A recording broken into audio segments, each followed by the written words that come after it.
Falar em companhia, eu estou hoje com o Aender Borba, não é Barbosa, né, que é pastor e também psicólogo, né, Aender? Sim, sou psicólogo também. Da Igreja Esperança.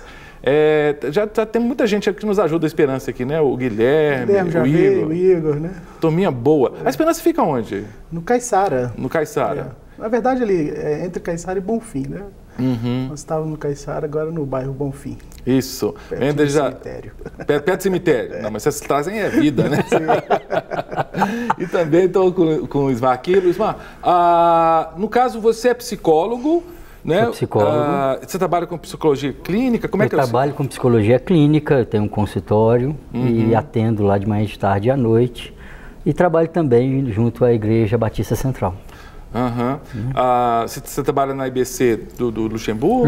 Luxemburgo. Que tem agora no Boulevard, né? Tem no Boulevard, temos também no Eldorado, temos no Vila Estrela. Temos... E é engraçado que o pessoal pensa que Central, e eu estou falando que o pessoal pensa, porque eu também pensava que Central tinha a ver com ser centro, né? Mas o centro de Belo Horizonte, quem quer centro é a primeira Batista, né? Que fica na Praça Alço Soares. Porque quando ela começou lá no centro. É no centro? O início dela foi ali na Rua Tupinambá. Já me falaram que Central também tinha a ver um pouco com a teologia, né? Da igreja. Porque você tinha igrejas muito conservadoras, igrejas muito avivadas, renovadas. E a Central se prestava a ser de centro, né, na teologia. Mas, de qualquer forma, né, é uma igreja que faz um trabalho maravilhoso aqui em Belo Horizonte. Um abraço a todos os pastores da Igreja Batista Central. Minha filha, meu genro, são membros da Igreja Batista Central e eu tenho uma alegria muito grande de partilhar dessa vitória que Deus tem dado à Igreja Batista Central. Bom, vamos falar de obediência. A obediência. Aender, por que é tão difícil ser obediente? Por que nós precisamos aprender a ser obediente? Porque parece que a criança... E você também é psicólogo, não é isso? Sim. Então, aí você, Lismar, pode me ajudar aqui. Por que a criança tem que aprender a ser obediente? Parece que a obediência não é inata. Ou eu estou errado? Então, Cássio, esse é um tema polêmico, né? Primeiro pela dificuldade de se conceituar o que é obediência. Se você procurar, né, livros, na própria internet, você vai achar assim, quase que sempre a definição de obediência é o ato, né, o comportamento de obedecer. Mas isso tem uma longa história, né? Aí, assim, só para ilustrar, queria trazer aqui alguns conceitos da psicologia evolutiva mesmo, para a gente chegar depois no desenvolvimento, que é o foco aí que você está perguntando. Essa questão de que a obediência ela vem de algo que é imposto. Isso tem origem lá nas religiões, né? As pessoas antigamente criam que alguns poderes instituídos, eles eram coercivos, né? Eles se impunham pela força e isso obrigava as pessoas a obedecer. Diferente do relato bíblico, por exemplo, né? Em que a gente percebe que a obediência bíblica, a gente deve falar dela daqui a pouco, claro, ela tem mais a ver com a relação amorosa. Então, assim, eu diria que o primeiro ponto que a gente precisa definir é que obediência é um tipo de relação. E nessa relação, a gente precisa perceber como as partes se comportam. Por que alguém obedece? Eu acho que seria, né, assim, um ponto-chave para a gente partir nessa discussão. Mas, grosso modo, posso estar até errado, mas eu acho que o senso comum diz que a obediência é você seguir uma ordem dada por alguém que tem uma posição hierárquica superior. Grosso modo, não é isso? Sim. Bom, eu penso assim, a palavra obedecer, né, a etimologia dela vem da palavra escutar com atenção. Então, a primeira coisa que a gente percebe é que para obedecer eu tenho que prestar muita atenção ao que está sendo dito, ter o entendimento do que está sendo dito. Você fez uma pergunta, né, sobre criança, né? Por que é difícil? Porque o ser humano, ele é primeiramente extremamente egoísta e ele busca o prazer o tempo todo. Então é nada mais natural do que uma criança querer buscar o prazer dela mesma. E você nunca fala para uma criança, você fica dando nota, fica aí assistindo televisão, fica aí no videogame. Você não faz isso, você manda aí tomar um banho, tomar o café, comer aqueles legumes que ele não quer, às vezes não quer comer. Então são coisas que ele não tem o interesse e por isso é mais difícil sim obedecer. Mas a questão do ser inato ou não, que é uma dúvida que eu tenho. Aí é uma dúvida que puxa na minha área da teologia, né? Porque a minha impressão é que o pecado original, quando digo o pecado, a raiz do pecado que mora no coração de todo ser humano, é uma raiz que pende para a desobediência. Eu vou voltar lá com Adão e Eva, os nossos pais. Não é? Porque o pecado original não foi o sexo, como muitos pensam. O pecado original foi desobediência. Verdade. E parece que nós nascemos... Gente, mas tem criança pequenininha, mas bebezinho, que é incrível, que já quer desobedecer. Nesse sentido, Cássio, a gente pode pensar que esse comportamento não é inato justamente por causa da consequência da queda, né? Nós cristãos, por exemplo, pensamos que, né, a narrativa bíblica, ela se dá em três conceitos, né? Criação, queda e redenção. Isso. Nós estamos na queda. Então, assim, de algum modo, todos foram afetados pelo comportamento de Adão, a gente pode dizer assim, né? Ele é o nosso representante. Eu penso que é possível obedecer, né, na medida em que isso é introjetado assim, de forma amorosa, por exemplo. Mas aí que tá, dá uma diferença, e vocês são psicólogos, vou pegar aqui uma linha, né, da psicologia que trabalhou com animais, o behaviorismo, né, Pavlov, Skinner, né, que faz com que aquela coisa, eu adestro um animal, eu adestro um cachorrinho para ele me obedecer. Não é uma relação amorosa. É uma relação de condicionamento. Agora, o ser humano ele pode ser condicionado, ele pode trabalhar com obediência por amor. Eu acho que são dois caminhos diferentes. Eu vejo que muitos pais, eles são behavioristas com os filhos. Sim. Os filhos obedecem por medo da punição. Exato. E não por uma relação de amor. Porque a obediência pode caminhar para esses dois caminhos. Obedecer por amor, como você está dizendo, ou obedecer por medo. Nesse ponto, a gente precisa voltar em outras teorias. Por exemplo, se a gente for pegar o Piaget, ele vai dizer que a criança tem 3 momentos da vida dela. Primeiro, ele chama do momento em que ela é anômica, anomia. Anomia, a lei não está presente. Segundo, a heteronomia, né? É quando ele reconhece que a lei está presente no outro, em algum lugar. E por último, lá por volta dos 13 anos, né? Isso não é fixo, é o que eles chamam de autonomia. Nesse sentido, o que a gente percebe é que tem uma evolução mesmo de sentido do que é obediência. Eu diria, Cássio, que no início, toda a criança, para ela ser educada, ela precisa de um nível de coerção mesmo. O próprio Piaget é interessante, porque muita gente imagina assim, Piaget um liberal, mas o Piaget eu esqueci o texto, aquele que fala dos jogos de bolinha de gude, eu esqueci o nome do texto do Piaget.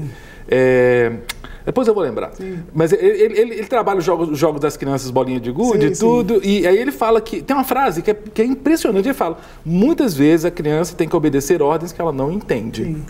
Quer dizer, que é essa questão da heteronomia, né? Sim. Quando a gente está falando um pouco de criança, aí nós temos que conceituar a idade. Porque quando se trata de um bebê, a desobediência vem muito mais em função do interesse, da curiosidade. Então você pede o seu filho para não pôr a mão no ventilador, mas ele quer experimentar aquilo. Então não é só desobediência de não aceito o que você está falando. Eu estou extremamente curioso para saber como que isso funciona. Né? Mas eu não estou discordando não, mas eu estou querendo, né, porque o papo, mas é mais ou menos aquela linha. Então a criança nessa idade ela não mente, ela fantasia. Será que é por aí? Quer dizer, não há dolo, não há uma intenção maldosa no ato. Quer dizer, eu vou botar o dedo no ventilador, não é porque eu quero desobedecer, mas é porque eu quero saber o que tem aqui. O que eu estou querendo te mostrar é que de repente a criança vai conhecendo. Você não pode deixar que ela conheça a dor do ventilador. Sim. Então, talvez, nesse caso, você tenha que ser mais coercitivo. Sim. Entende? Fazer uma talvez ela tenha que experimentar um outro tipo de incômodo, diferente daquele de pôr a mão no ventilador. Entendeu? Ou seja, querer pôr a mão ali... Ô, gente, se deixar, nós vamos batendo papo de psicologia infantil aqui. Mas vamos para as perguntas que vêm das ruas, para a gente também atender os nossos telespectadores. Antes de ir para a rua, Vanessa Anício, boa tarde, tudo bem, querida? Boa tarde. Você viu que a Miss Colômbia ontem ficou em 3º lugar no Miss Universo, Vanessa Anício? Vi. Você não viu nada? Foi de madrugada, você tem certeza? Vi? Estava acompanhando. Porque quem não sabe, Vanessa Anício é casada com um colombiano. Ela é a nossa embaixatriz lá. Como é que chama a cidade, Vanessa? Cúcuta. Como é que chama? Cúcuta. Saúde. Ai, ai. A Miss não é não, a Miss deve ser da capital lá, né? Eu não sei, mas ela tem cara de ser caribenha. Bonita moça, viu? Sim. Mas que nós estamos falando de Miss aqui? Tô falando aqui das perguntas. Ô, Vanessa, as mensagens estão chegando aqui para o nosso WhatsApp. Qual que é o número do WhatsApp mesmo? 319-8402-9756. E está percebendo que está chegando no WhatsApp agora, né? No primeiro bloco, isso é muito bom, né? Isso é muito bom. Continue mandando perguntas e sugestões e críticas também, né? A crítica pode deixar. Mas pode mandar crítica também, porque é sempre bem-vinda. Olha só quem mandou aqui. Inclusive, se você mandar, manda o seu nome e o lugar que você está mandando a mensagem. Por exemplo, tem uma pessoa que mandou uma pergunta aqui. Você segura a da rua, tá, Vanessa? Que eu primeiro vou ler essa aqui, que é uma pergunta polêmica. Como a gente pode obedecer pastores que são autoritários e dominadores? Uma pessoa mandou, boa pergunta. Né? A gente está falando de criança, mas vamos puxar para o adulto aqui. Né? Obedecer um líder que é autoritário. A pergunta é como? É como? Sim. Tem jeito? Então, vou citar um exemplo de desobediência civil. Desobediência civil. O que é esse conceito? Por exemplo, né, eu vou dar um exemplo que é mais fácil do que... durante a Segunda Guerra Mundial, um autor famoso, né, a gente tem livros dele, o Dietrich Bonhoeffer, ele conspirou contra Hitler para matá-lo. Né? Então, assim, em termos cristãos, seria absurdo. E ele era um pastor, né? Pastor. Evangélico, né? Na Alemanha. Pastor. E o que acontece? A gente precisa lembrar aqui, Cássio, né, de Romanos 13. Né? Paulo diz lá que toda autoridade, né, todo poder, né, é instituído por Deus.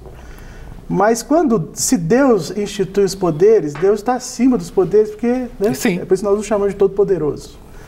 Né? Então, ele institui os poderes, mas ele dá poderes aos homens. Né? Então, assim, respondendo a pergunta, eu diria que, em termos, né, do autoritarismo, né, se esse tipo de pastor exerce uma liderança, né, é necessário verificar que tipo de autoritarismo é esse. Sim. Porque se ele pede, por exemplo, para a pessoa cometer um ato criminal, sim, esse cristão deve desobedecer. Né? Por quê? Porque ele obedece primeiro a Deus. Né? Então, a conduta cristã correta, nesse caso, né? Lembrando, e a gente tem casos graves. Eu sempre cito isso aqui porque me assusta. Ainda mais porque ele começou um trabalho em Lagoa Santa, o Jim Jones, sim, aquele que fez aquela loucura lá, sim, na Guiana. Foi. As pessoas obedeceram Jim Jones a ponto de tomarem veneno. Todo mundo, sim. Né? Mais de 900 pessoas morreram. Quer dizer, um líder religioso que levou as pessoas a cometerem suicídio. Quer dizer, então, peraí, há um limite aí para essa obediência, né? Eu entendo que, no caso de um pastor, ele pode solicitar aquilo que é bíblico. Sim. Não aquilo que está na cabeça dele, da forma dele, do jeito dele. Qualquer outra forma que extrapole a Bíblia, ela não tem respaldo para obediência. E uma das grandes questões que eu entendo que você, para mandar, você tem que ser mandado. Ah, entendo. Tem que... você tem que ter alguém que mande em você. Uhum. Se você não tem quem mande em você, fica muito complicado você querer mandar nas pessoas. Inclusive, a Bíblia tem textos que falam isso, né? Eu sou homem que sei estar sob autoridade, sim, não é isso? Exato. E tem um outro texto também que fala da expressão dominadores, me falta qual é a referência, mas que os pastores não devem pastorear o rebanho como dominadores. Sim, sim. Né? Uhum. Porque essa expressão parece que desde a época do Novo Testamento ela é comum, quer dizer, pessoas que usam o ministério pastoral não como serviço, sim, mas como... Agora nós devemos também entender por que uma pessoa fica ouvindo e seguindo esses tipos de pessoas, né? Porque para cada um eu tenho uma necessidade de te obedecer, né? Talvez seja mais fácil eu fazer o que você está mandando do que eu decidir sobre a minha vida, né? Uhum.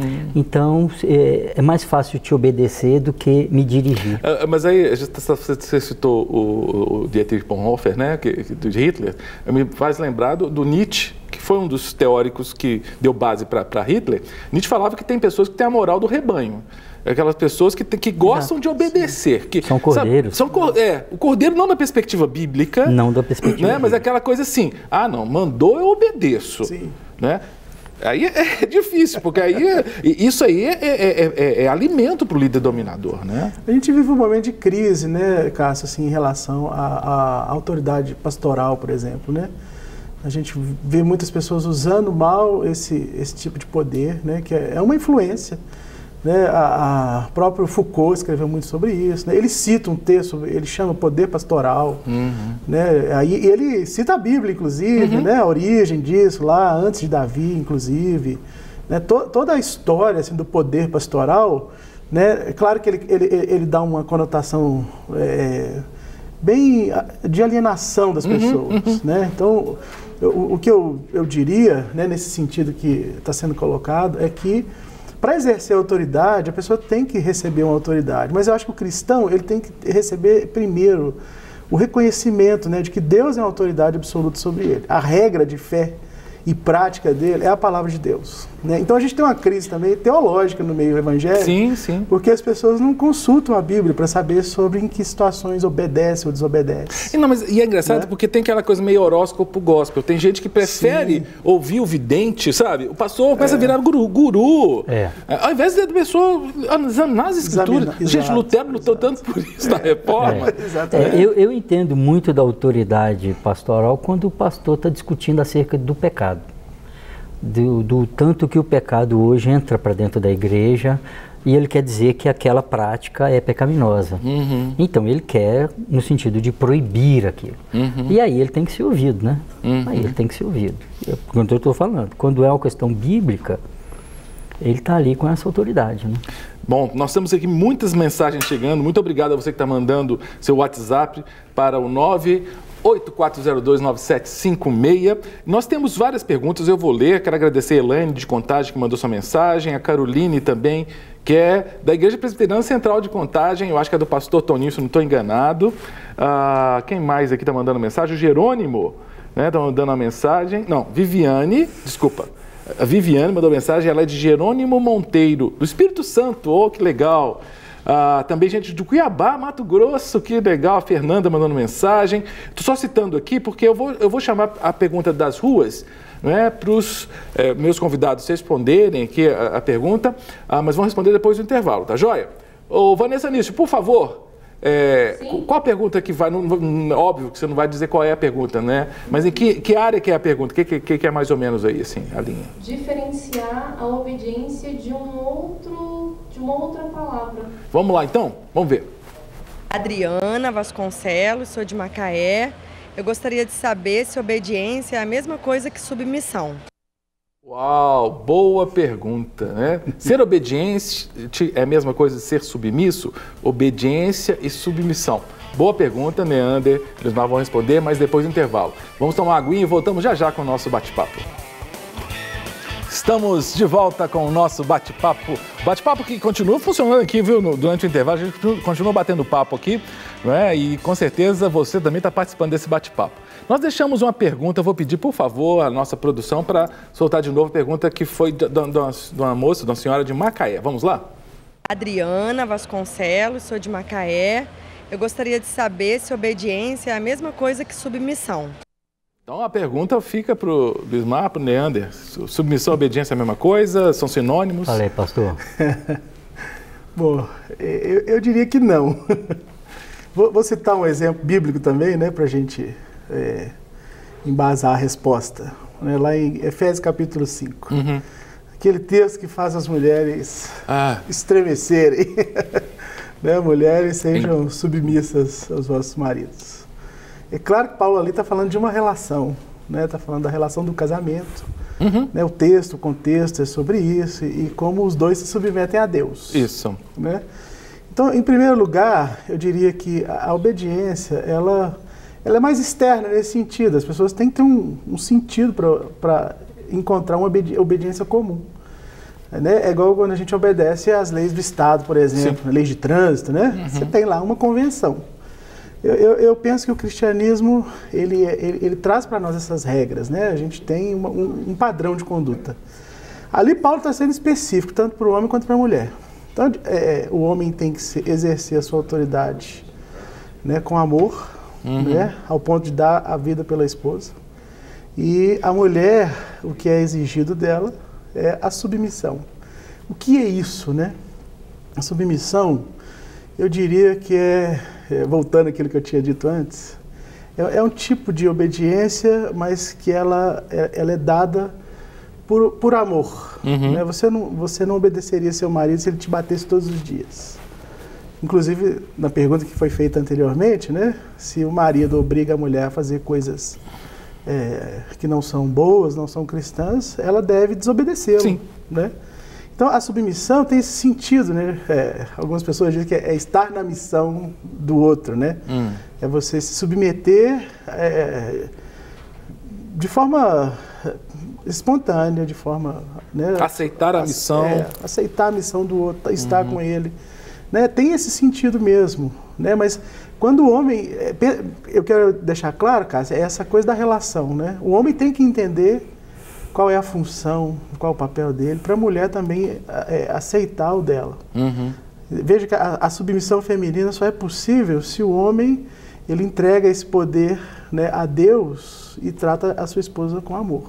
E eu acho legal, né, Neto? Você mencionou isso aí, que os próprios textos paulinos, nos quais são mencionados isso aí, falam sujeitando-vos uns aos outros em amor. Sim. Então é uma mútua sujeição também. Né? Não é uma relação unilateral, de que um ser tem que estar sujeito, sim, no caso o feminino ao masculino, mas não é toda mulher a todo homem. No caso aí seria a esposa ao marido, mas o marido também tem que estar sujeito à esposa. Sim. Então não tem jeito de escapar. E os dois a Deus. E os dois a Deus. Eu vejo as questões como coisa diferente. Eu entendo que a obediência é um ato onde você coloca aquela questão em ordem. Então, a obediência eu escuto, presto atenção e eu medito. E o meditar não é refletir. Meditar é como que eu aplico isso, como que eu vou obedecer, o que eu tenho que fazer para obedecer. E é uma coisa específica. A submissão, ela já é um estilo. Atitude. Já é uma coisa que ela dura, não tem a ver com eu te dou uma ordem. Tem a ver com eu estou com os olhos postos em você e vejo o que você está fazendo. E aí eu vou fazer junto com você. Então não é você me dar uma ordem e obedeço. E quando a gente pega a Bíblia, eu vou falar sério com você, eu acho muito mais fácil ser submisso, se a gente for seguir a Bíblia, do que ser marido. Do que ser marido. Só tem que dar vida. Ele só usa um exemplo para o homem, que é um exemplo que nos mata, ok? Você ser como Jesus. Aí você vai ver Jesus, ruim, né? Ele ia para um lugar para descansar, porque ele estava cansado. Ele estava cansado. E aí, de repente, ele via aquela multidão. E aí ele levantava e atendia toda a multidão, um por um, não deixava ninguém sem ser atendido. Ele impunha as mãos, ele ensinava, ele curava, ele abençoava. E aí, você está falando do marido, não é aquele marido do machismo. Eu acho que quando a gente discute a submissão, a gente está falando de machismo. Aquele marido que chega dentro de casa, troca de roupa, senta na frente da televisão, pega um jornal e pergunta o que tem para comer. Que vê as vasilhas sujas e não se incomoda. Que vê a mulher trabalhando, fazendo o terceiro, às vezes o terceiro turno, e não se limita a mexer, e não se mexe. Isso não tem nada a ver com o cristão. Sim, perfeito. Eu sei que tem muito homem que quer me bater por causa disso, mas essa é a verdade. É mais fácil, eu entendo. Se você tem um marido que te trata como Cristo trata a igreja, não tem como você querer ser submisso a ele. Perfeito. Você só vai ganhar. Você não vai perder literalmente nada. Perfeito. Não é? A Elaine de Contagem pergunta: muitas pessoas desobedecem os mandamentos de Deus com a seguinte desculpa: Deus sabe que não estou fazendo de coração, por isso prefiro não fazer. A obediência está ligada ao sentimento ou à convicção? Boa pergunta, Elaine. Tem gente que fala assim, não vou fazer porque eu estou fazendo... A obediência está ligada à razão. Eu não vou dar o dízimo porque eu não estou fazendo de verdade, assim, eu não vou... A obediência está ligada à razão, não é isso que a Bíblia fala? Quando você vai dar sua oferta, se o seu irmão tem uma coisa contra você, vai lá. Ele não fala, sente no coração, seja tocado, ame, não, vai lá e conserta. Obediência tem a ver com razão, não com sentimento. Okay? Perfeito. Quem manda mensagem também é a Caroline, também de Contagem, da Presbiteriana. Uma pergunta: quando uma lei é votada e aprovada em relação à isenção de impostos, eu estou em desobediência? Pois na Bíblia diz que, lá em Marcos 12:17, dai a César o que é de César, a Deus o que é de Deus. Interessante o que a Caroline está colocando. Peraí, mas se a lei foi votada e aprovada, que há uma isenção de impostos, Sim. Aí é legal, né? É legal. É o texto que já citei, né, de Romanos 13. Deus deu poderes também para os legisladores. Então, né, na medida em que eles são representantes do povo e essas leis, né, eu penso, talvez ela esteja pensando assim, como intervir nesses casos, né? Então seria necessário assim, ações populares, né? Tá mais frequente lá na Câmara ou quando essas leis forem votadas. Isso é legítimo, né? Fazer o movimento, né? Se você é contra tal lei, né? Isso tem acontecido muito, inclusive em Brasília, né? As pessoas vão contra certas leis. A gente tem aí a PL 122, polêmica e várias outras, né? Sempre quando elas aparecem para serem votadas, está lá um monte de gente, né, indo contra, né? Mas se a lei é votada, e mesmo que ela seja injusta, né? Não seria o caso. Agora, eu estou pensando em isenção de impostos, eu estou pensando, por exemplo, em Belo Horizonte, já há vários anos, as organizações religiosas que têm trabalho filantrópico, elas têm que apresentar um relatório de filantropia, de ação social e tudo mais, elas têm uma isenção de um imposto, que é o IPTU. Sim. Eu não julgo esse tipo de lei, como é que eu posso dizer, errada, porque eu entendo que são organizações de terceiro setor, que são as igrejas, que estão contribuindo com o Estado no suprimento de demandas da sociedade. Então, eu não acho que toda isenção de imposto, a minha opinião, é em si ruim, né? Eu trabalho no terceiro setor também e todo o recurso, né, assim, a maioria do recurso que é destinado é um recurso que vem de impostos, né? Então, não faria sentido você taxar sobre o imposto que já é retirado de lá. Sim, sim. Né? Então, as OCIPs prestam conta ao Ministério da Defesa e, né, e da Ação Social, por exemplo, e várias outras, né, na medida que elas vão adquirindo os títulos, né, de utilidade federal, municipal, né, isso lhes permite participar, né, de uma parte que é destinada para isso. Não tem nada ilegal em ir lá e pegar o dinheiro público para você... Né, porque às vezes a gente pensa que toda isenção pode ser ruim, não. As isenções que são interessantes, né, são de impostos. São boas, inclusive, para quem trabalha na área, né? Sim, que viabilizam, né? Ano passado, por exemplo, eu trabalho numa ONG ainda. Muitas instituições fecharam porque o recurso que era destinado ali mensalmente não chegou. Secou a fonte. Abrigos, né? Trabalhavam em abrigo, muitos fecharam mesmo. E o Estado precisa dessa parceria, né? Claro. O terceiro setor ele é essencial para viabilizar a sociedade funcionar, porque o Estado tem suas limitações. Sim, né? Sim. Eu falo Estado no sentido de município, Estado ou federação, né? Bom, vamos lá. A Viviane, que é de Jerônimo Monteiro, do Espírito Santo, obrigado, Viviane, pela sua participação. Ela pergunta, eu tenho um filho de 8 e uma filha de 10, como educar meus filhos nos costumes da igreja? Acho que tem envolvendo questão de obediência aqui, como fazer para educar uma criança de 8, outra de 10, para serem obedientes, para se portarem corretamente na igreja, não falarem palavrão, aquelas coisas que a gente sabe que é difícil, né? Mas que a gente tem que fazer com as crianças. Então, primeiro, assim, lembrar a querida aí que o papel de educar os filhos é dos pais, em primeiro lugar. Né? Eu creio muito que os filhos participam das bênçãos, né, que Deus deu aos pais. De alguma maneira, a igreja pode contribuir, né, com as salinhas, né, de escola dominical, por exemplo. E eu acho que isso é excelente, deve ser feito. Mas os pais têm que criar uma rotina, né, de educação também dos filhos, né, ler a Bíblia com eles, né, ensinar valores cristãos para os filhos. Né? O que acontece muito é que as pessoas delegam isso às escolas. Sim. Né? Então, eu diria para a irmã que investir no tempo nos filhos, né, de leitura e oração, né, coisas simples na linguagem deles, para que eles criem uma rotina, né, de estar aprendendo a palavra de Deus. Luizmar, para você aqui, de Mato Grosso, a Fernanda, eu moro em Mato Grosso, gostaria de saber se eu estou em desobediência com relação ao meu marido, porque eu congrego numa igreja e ele em outra. Isso é desobediência? Não, a não ser que o marido esteja criando um caso, né? A não ser que o marido... dentro do casal tem que haver uma concordância, harmonia, né? Tem que haver harmonia. Eu frequento a igreja, minha esposa frequenta uma outra. E para nós isso está tranquilo, isso não interfere no nosso casamento, isso não interfere nos nossos filhos. Também tem isso, né? O natural e o melhor seria que nós estivéssemos na mesma igreja. Sim. Mas daí a dizer que estamos errados em estar em igrejas diferentes, eu acho muito longe. Tem que ver também essa relação que ele mencionou, né, Neandro? Como é que é isso, né? Sim. Eu acho que funciona do acordo, né? Tem que haver uma harmonia aí. Né? Se os dois, né, a gente tem que pensar que a igreja é um corpo, né? Se os dois servem a Cristo em ministérios diferentes, não seria um problema. E às vezes acontece assim, um dos dois é do poder do fogo, né? Do repleplé, e todo o outro é mais, né? Tradições diferentes. E tal. O que não dá é para você tirar uma pessoa de uma igreja por obrigação e ela ir para aquela igreja que você quer que ela vá e ali ela começa a se esfriar.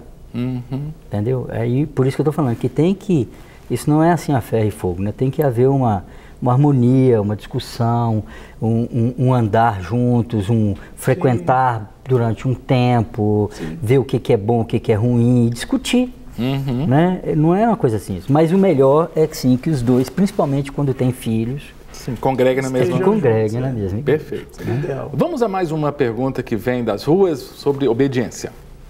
Eu sou o Danilo, de São Paulo. O que a desobediência pode acarretar na vida de uma pessoa? Opa, porque a Bíblia fala muito isso, né?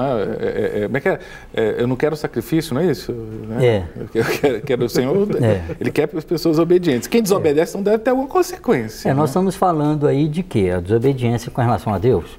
Porque com a obediência em relação aos pais, talvez você vai ficar de castigo, né? Talvez você perca alguma mordomia, a mesada, ou passeio de final de semana. Então não vale a pena desobedecer. E tem pais até, né, dependendo da situação, você vai ficar, né, com um pouquinho de dor no corpo, vai tomar umas palmadas, né? Então não vale a pena desobediência. Se você vai para uma desobediência empresarial, que ela existe, você vai perder seu emprego. Então, a desobediência, assim, ela gera uma consequência que tem que ser bem pensada, né? Tem que ser bem pesada. Até perda de emprego mesmo, porque aquele caso clássico, né, da pessoa que é crente e o patrão manda ela fazer uma coisa contrária à ética, né, que nós julgamos correta. Por exemplo, manda o funcionário mentir, manda o seu empregado fazer uma coisa errada. Sim. Se eles obedecer uma ordem dessa, ele tem que saber que pode ter consequências. Vai ter consequências, né? E aí ele vai ter que pesar. Nesse caso, nós estamos falando de um cristão. Né? E a gente agarra muito nisso, né? Você trabalha numa empresa, o telefone toca, eu quero falar com o Cássio, fala que eu não estou. Isso é muito comum. Aí você vai ter que repensar o seu conceito de fé, de religião, de como que você vai lidar com isso. E vai ter consequências, já passei por isso.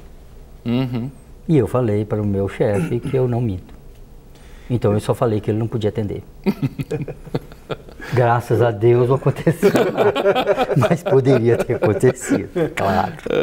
Eu só queria lembrar, Cássio, que tem um conceito assim, que a gente sempre reforça lá na igreja e em alguns estudos que a gente dá, é que obedecer à lei de Deus é a melhor opção para o cristão.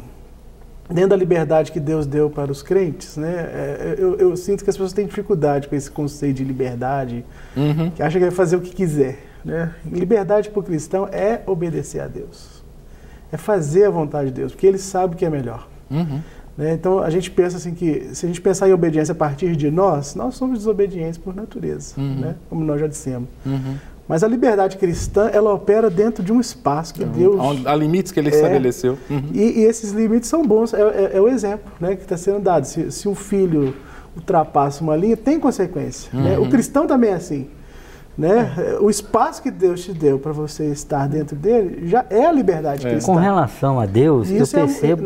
já é a forma. Eu percebo assim, quando você está em obediência, você está sob a proteção de Deus. Sim.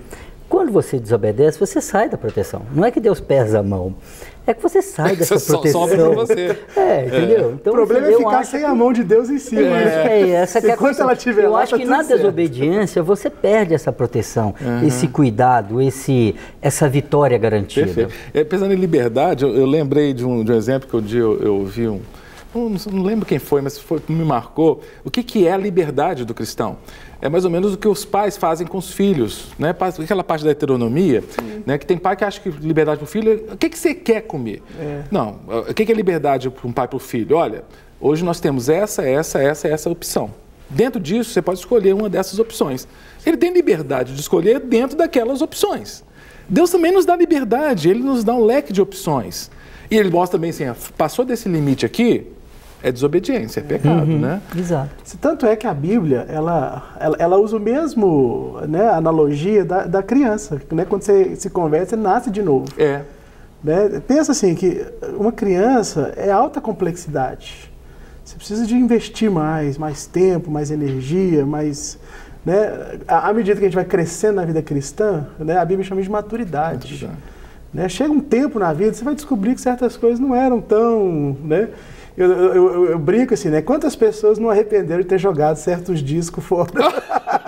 Fazer a fogueira depois santa. Depois de 10 anos de cristão. Queimou o LP. Queimei aquele CD, aquele disco. Né? Puxa, não precisava ter... Mas naquele momento era necessário. Eu né? já passei por isso. Horrível. Queimou muito disso dos Beatles. Depois de 10 anos de cristão, arrependeu. O Alexandre, que é de Contagem, o pessoal de Contagem participando na beça hoje.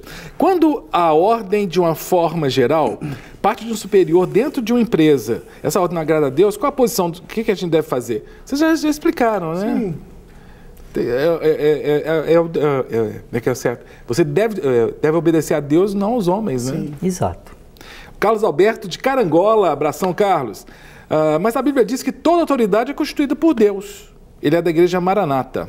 Sim, é nesse sentido. Nós devemos obediência às autoridades, mas acima de tudo a Deus. Desde né? que? Desde que elas não firam a dignidade humana, por exemplo. Né? Sim. A dignidade é a imagem de Deus no homem. Para mim, esse é um princípio fundamental. Se isso é ferido por qualquer tipo de lei, você não deve obedecer. Sim. Né? Você não pode obedecer a uma lei que te obriga a cometer um crime, por exemplo. Né? Então, nesse sentido, se a gente nós fosse obedecemos obedecer todas as leis, a igreja de Jesus teria morrido no início, porque a lei era contra.